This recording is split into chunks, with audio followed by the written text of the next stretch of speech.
During the 19th century, Dante Gabriel Rossetti was a very influential poet who helped to progress the artistic norms through his paintings, poems, and portrayals of women.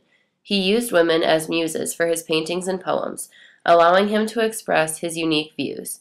The Victorian era of art had its own shifts and changes as the century moved forward.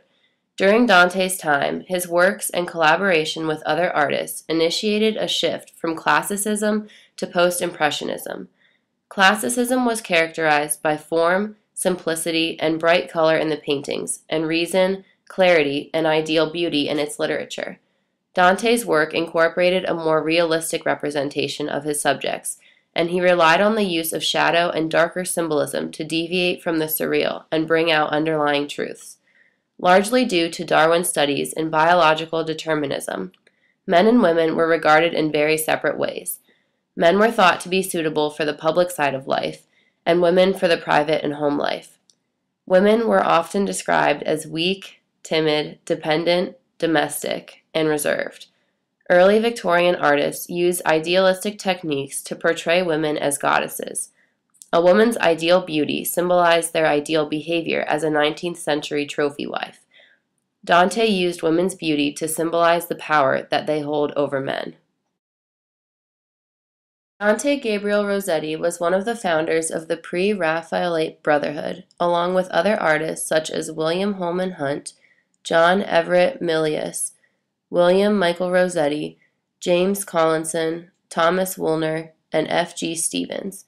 Christina Rossetti, Dante and William's sister, was never an official member of the group, but still played a crucial role in its foundation.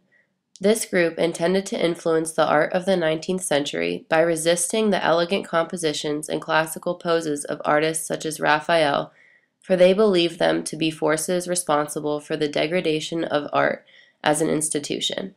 As a group, they defied the normal teachings of art by the institutions of the time and composed works that were unlike those being made beneath the Victorian stereotype.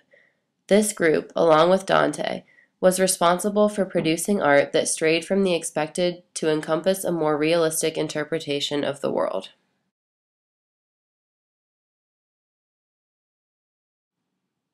Dante's poetry and portraits were largely influenced by his life experiences.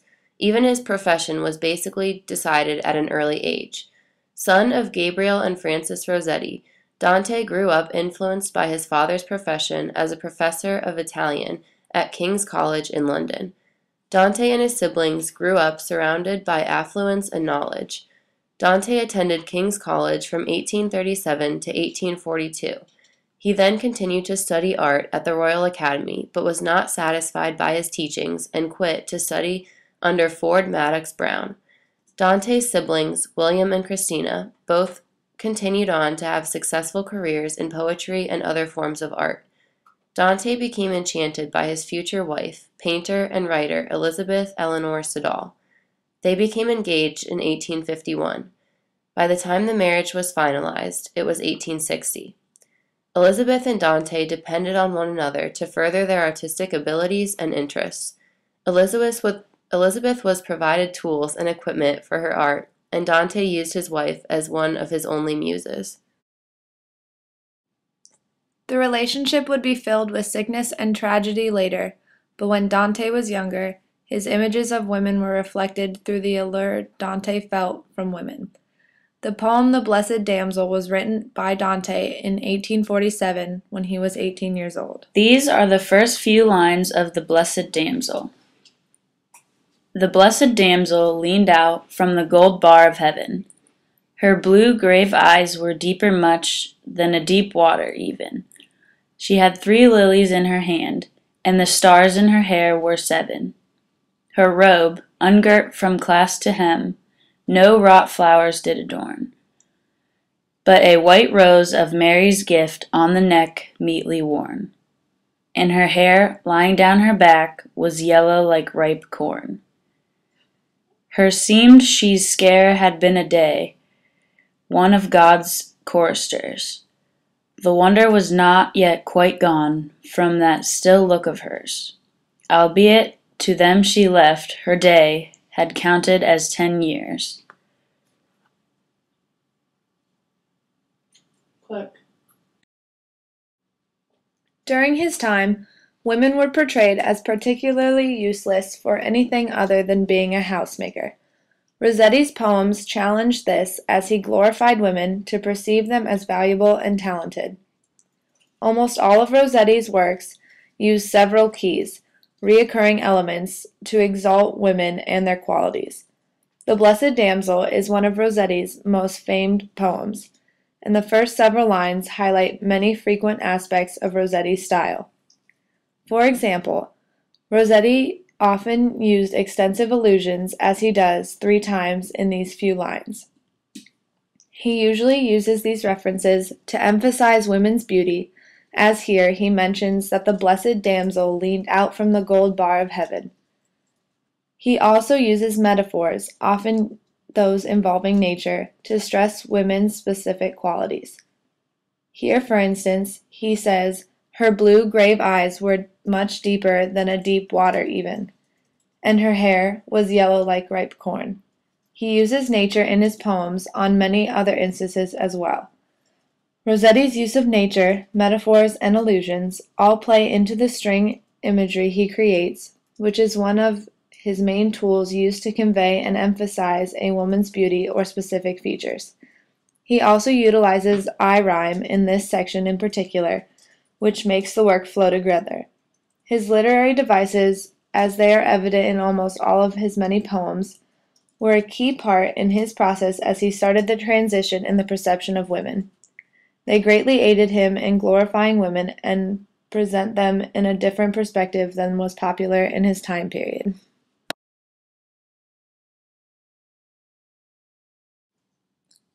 After having a stillborn child in 1861, Siddall fell into a deep depression that led to her overdosing on the addictive drug laudanum.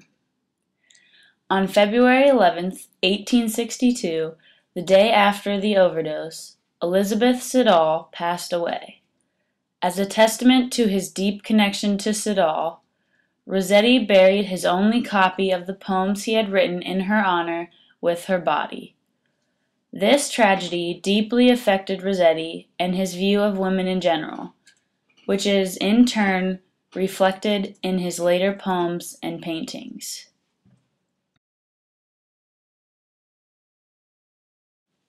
The sonnet Body's Beauty and accompanying painting were completed in 1868, 6 years after the death of Rossetti's wife.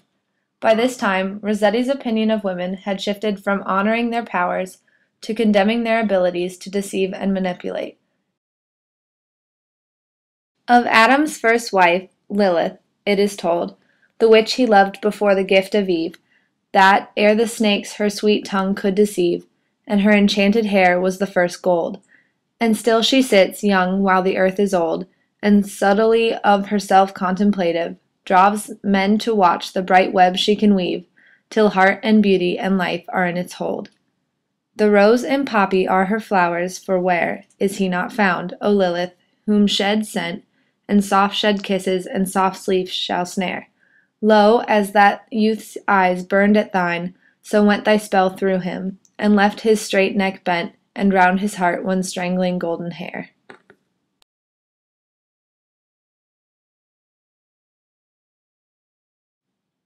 While Rossetti still in this poem defies the stereotype of women, he does so in a different way. Whereas in his previous works, his poems displayed the charming nature of women and their power over men, the tragedies in his life caused a shift to a more cynical tone. Rossetti incorporates allusion through the biblical reference to Eve. The significance of this reference helps to show the complete contrast between Eve and Lilith. Where Eve represents purity and goodness, Lilith is a deceitful witch. Rossetti explores the metaphor comparing Lilith to a spider weaving her web, which illustrates how a woman's beauty is used to draw in a man, and then she slowly will strangle and kill him. Rossetti's inclusion of both roses and poppies links death and beauty, which is shown both in the poem and its partnering painting entitled Lady Lilith. Rossetti went on to live an unfulfilling life, which led to his ultimate mental demise. Despite him suffering a mental breakdown and attempting suicide, he still continued to express his views through art.